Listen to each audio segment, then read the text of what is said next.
Hey, deserving listeners, Love is Blind. Let's watch. We have fun. We have a little foreplay. Honestly, Jordan is like probably nothing I would ever go for. Yeah. The best sex I've ever had. Yeah, okay. Yeah, that's a good sign. I mean, it's not necessary for sure, but it can help. It certainly isn't going to guarantee a yes at the altar. Culturally, some people would say that those sort of relationships rarely last very long. But yeah, those are just cultural ideas that don't necessarily have any data. But anyway, it's encouraging. I mean, at the very least, there's chemistry. So, yeah, that's good. He just knows what the fuck he's doing.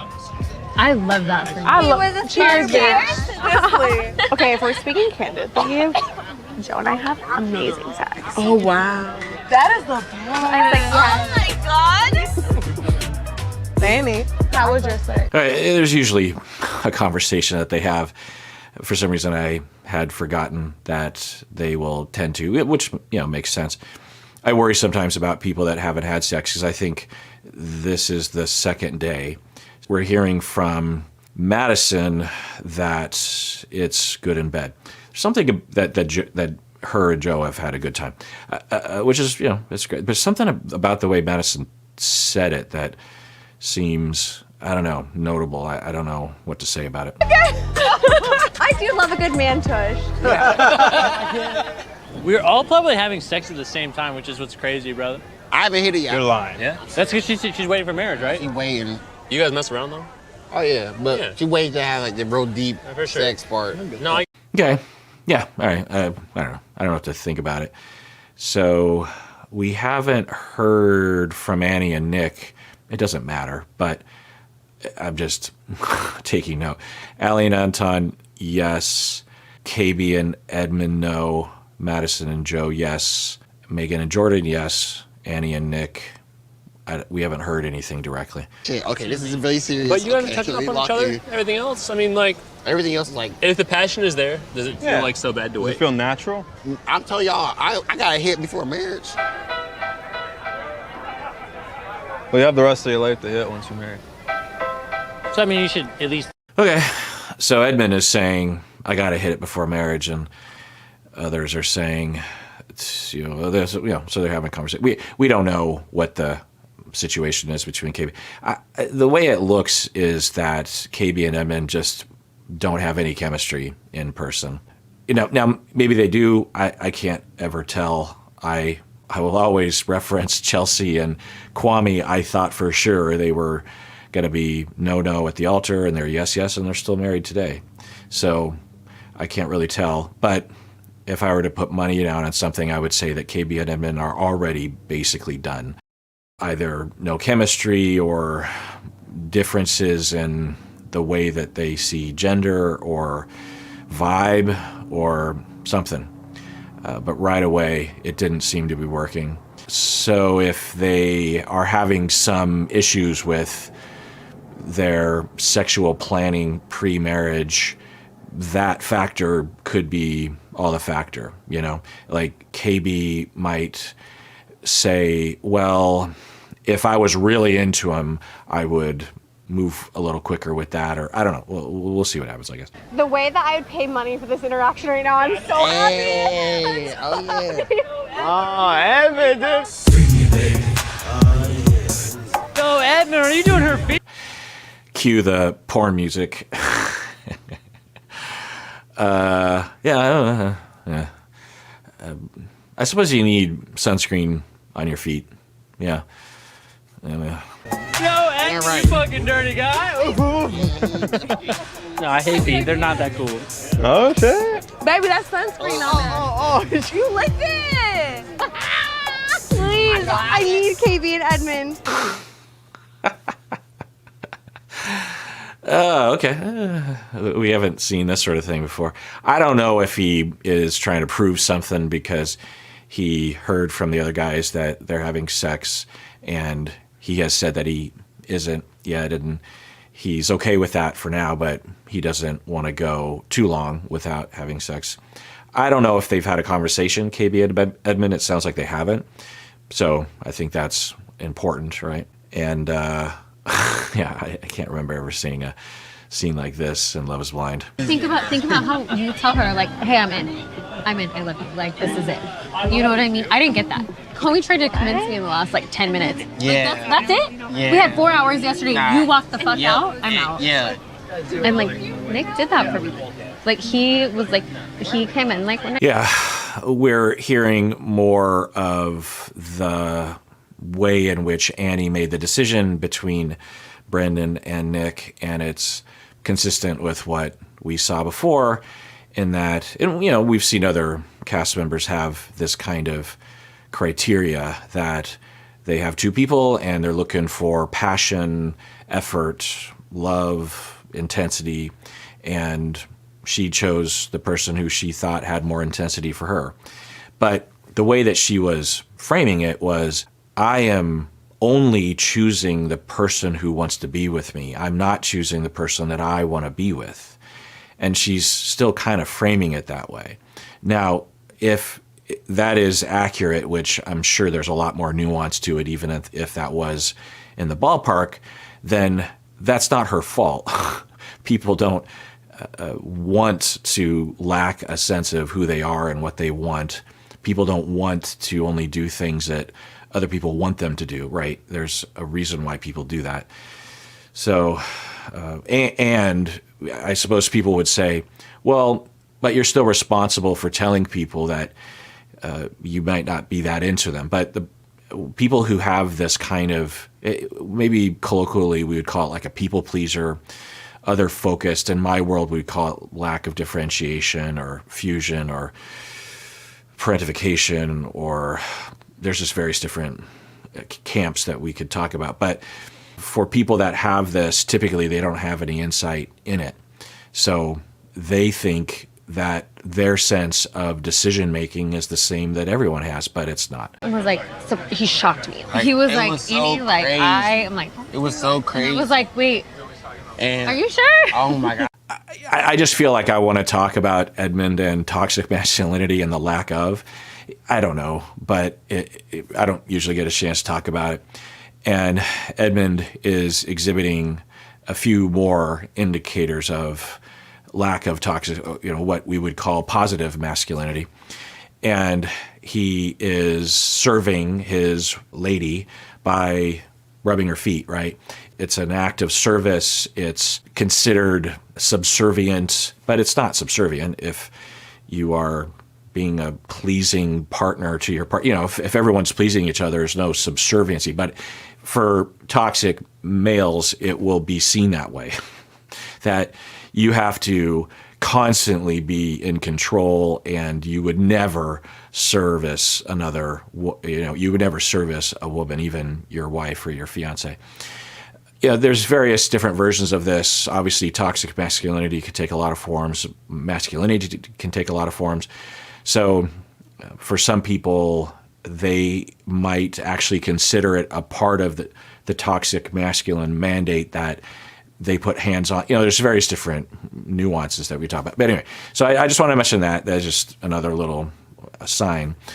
Also, when Annie sat down, I don't know if I showed this, but Edmund was telling Annie about how hard it was for Brendan. And Edmund's like, I was crying. I just felt so bad for Edmund. I mean, you did that to him. Now, I don't think Edmund should be criticizing her. She decided to go with who she decided to go with. I think Edmund might like Brendan more than Nick, which I think for the audience and me as a citizen might not be hard to imagine, but who knows. But he's, talking, and there's a little bit of pushback. KB and others are like, hey, kind of telling Edmund, like, this isn't really the place for that. And Edmund's like, I don't know, I'm just being real, which really fits with his not only is there positive masculinity, but there's also just a spontaneity with him. I didn't show it, but when they all showed up at the pool and the guys were jumping in the pool, Edmund's just like, yeah, we're in the pool, we're getting wet. Like, he was enthusiastic about getting in the pool, as if, I don't know, they were jumping out of an airplane or something. And You know, it can feel that way, right? That you've been stuck in the pods, you're finally on vacation, you're free, and you're seeing all your friends, and you're like, yeah, let's jump. You know, he's communicating spontaneously, honestly, in a way that all of us can, you know, learn from, really. So there's that. Now, I'm guessing people would say that he's childish, and maybe there's an element, but I haven't seen anything indicating that. I think that's the problem with our society, is that when we are spontaneous and emotionally expressive, especially if you're a guy, you're considered to be not a real man. You know, we consider maturity, and especially male maturity, to be like stoic, which is so destructive. I mean, literally men die years earlier on average than women, and one of the proposed factors, which we can't know, is this. It's literally killing us men to suppress our emotions, which, you know, makes sense. At the very least, what it does is it suppresses our noticing our physical ills and our needs and our fears, such that we don't reach out for help. That is a absolutely known factor in us dying earlier, is that men won't contact medical professionals. This is why divorced men, or men later in life who don't have a partner, are very likely to die soon because usually it's a partner that will help them to contact the medical professional or something, you know. So there's just a lot of factors. But anyway, so there's that. He's being emotional. He's talking about crying. He's, you know, rubbing her feet. He's emotionally expressive. All of these things are normal, human, healthy things to do. Not childish, not immature. If anything, the more I wondered if there was some childishness or some immaturity or some concern of him looking to KB to be a mother to him. And I haven't seen anything yet. We'll see. But now there's a chance that he has a harder time feeling the kind of motivation that we feel when we do feel fully adult with another fully adult, where you feel like, hey, I am here to protect you, and you're here to protect me. We're loyal to each other, we care about each other, and we're looking out for each other. When you're a kid, we don't want kids to feel that way about their parents, because that's parentification. I mean, maybe a little bit, you know, there's age appropriateness, but I wonder if there's some kind of deficit there for him. I haven't seen that yet, but we saw a little bit of that conversation, I guess, both with the bug and with the club hypothetical. Hey, have you been out in the sun? You look pasty. Have you ever tried the sun? It's right here. It's free. It's free. You can do it. I'm about to run away. God, why are your nipples so dark, though?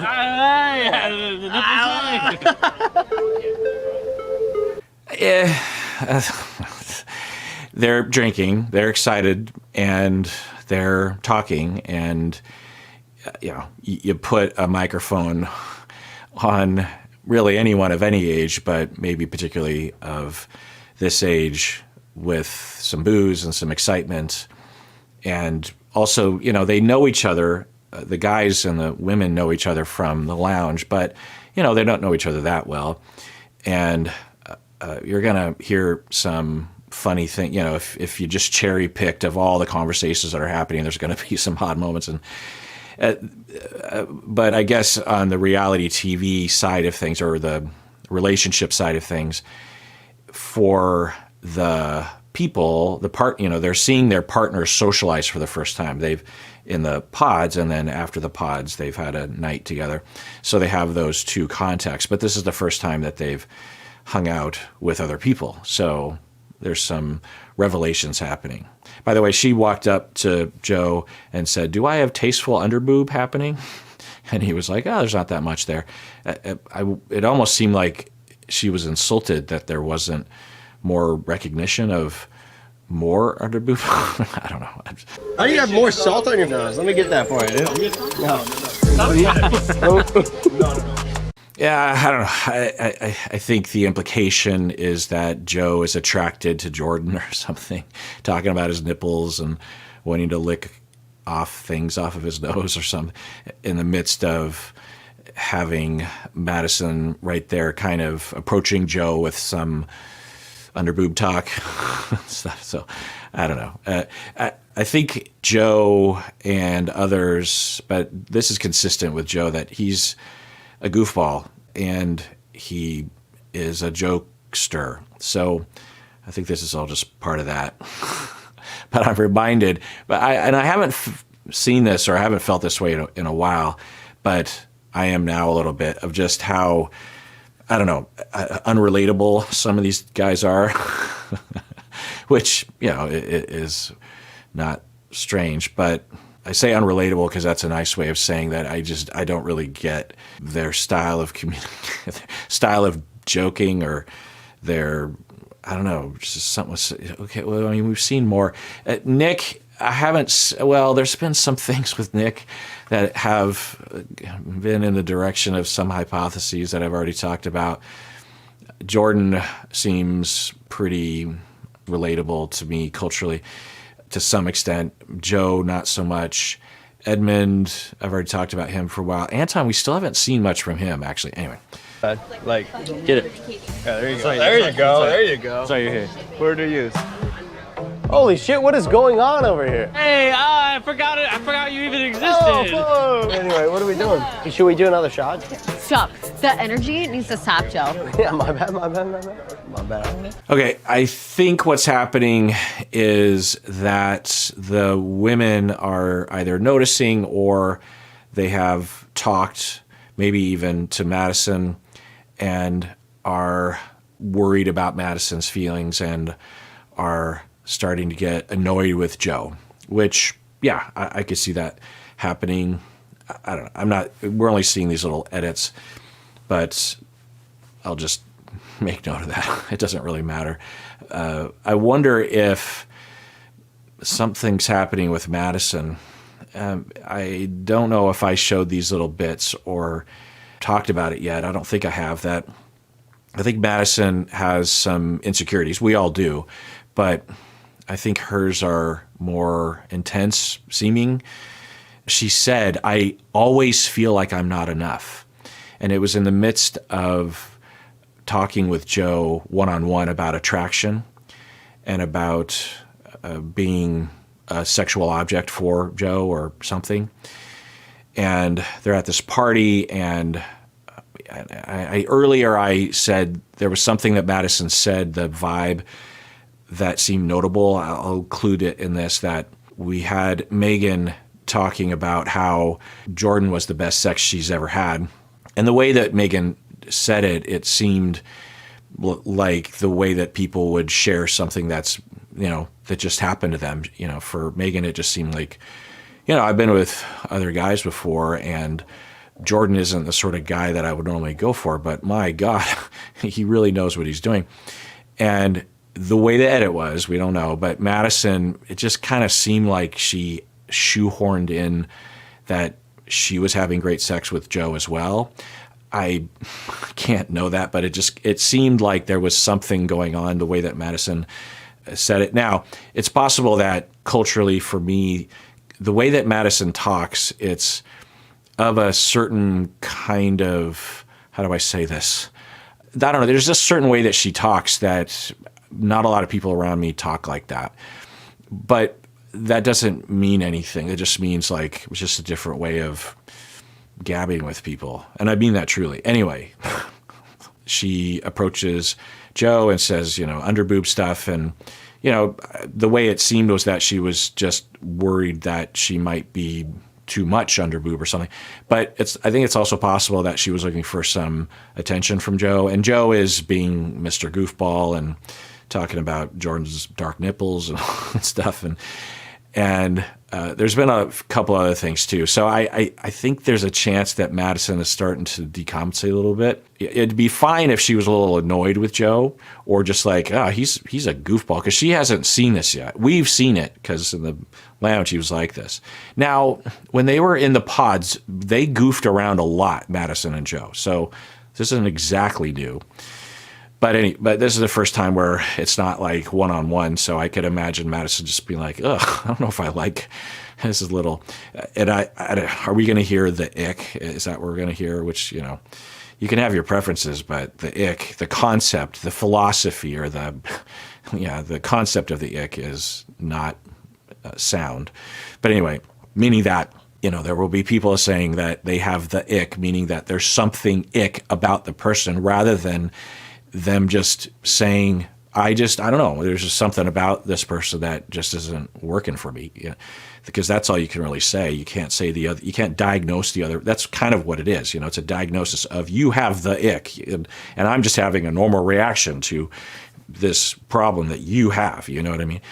Anyway, the other part of the concept is that as soon as you have a bit of a discomfort about someone, it indicates that there's something deeply kind of flawed with that other person. It's just like in this situation, if Madison was just a little turned off by Joe and decided to go really far with it and say, I have the ick, it would be philosophically not sound, but also would be shooting yourself in the foot if you just didn't understand that sometimes your partner will be annoying to you or be bothersome or turn you off. I mean, that...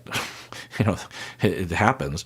How could it not occasionally? Anyway, so I'm wondering if Madison is being triggered or something. There seem to be some facial expressions. I don't know. We'll keep it. Now, maybe Madison's fine and she will just move on. But I'm wondering if we're seeing, because often that is the case when we see these little indications. And I think some of it is that the editors, when they're editing, they have thousands of hours of footage and they only show us certain story beats. And I think sometimes it's both that the story beats do usually grow into something bigger in the future, but also I think the editors know, well, we're trying to tell a story, so we know eventually it gets here, so we should look for things into, red flags before that and make sure that that's included in the edit. So I don't know if that's what's happening as well. Because when I'm trying to conceptualize things, I can't just go off of what I'm watching. I have to also know that the editors are part of the storytelling, you know what I mean? So sometimes we're being communicated not by people's behavior, but also by the editors, but we don't know what they're thinking. Anyway, so let's keep an eye on that. And I could see that being bad, actually, because Joe is not very great with reassurance. I don't even know if he's that into Madison. There's some signs that he is, but Joe, I think, I don't see him having the ability to just, if he does have it in his heart, to just go to Madison and say, Madison, no. I'm sorry, I'm into you. I am into you. Like, I'm ready to do this. And, if there's any kind of, I can't imagine Joe doing that. I can imagine Joe just having a certain shallow response, not because he's shallow, but I don't know. I just don't think he has a lot of experience. I think that's another kind of thing about some of these guys is they were during a pretty critical social development period during, COVID, right? So if this was filmed 2024, Joe is 29 in 2025, so he's 28 here, I think. And so for the pandemic, he would have been, 20 in his mid-20s. And, there's a fair amount of social interacting that happens before that you can learn from. But there's also the problem with all the devices and the helicopter parenting that can result in kids this age just not having a lot of social experience. It doesn't mean that they're doomed or even that these folks are even having those factors, because, it's just on average. I don't know what I'm saying. Anyway. All right, well, let's adjourn there for now. Tune in next time when I continue watching, if you care to. And everyone out there, please take care of yourself, truly, because you deserve it. You truly do.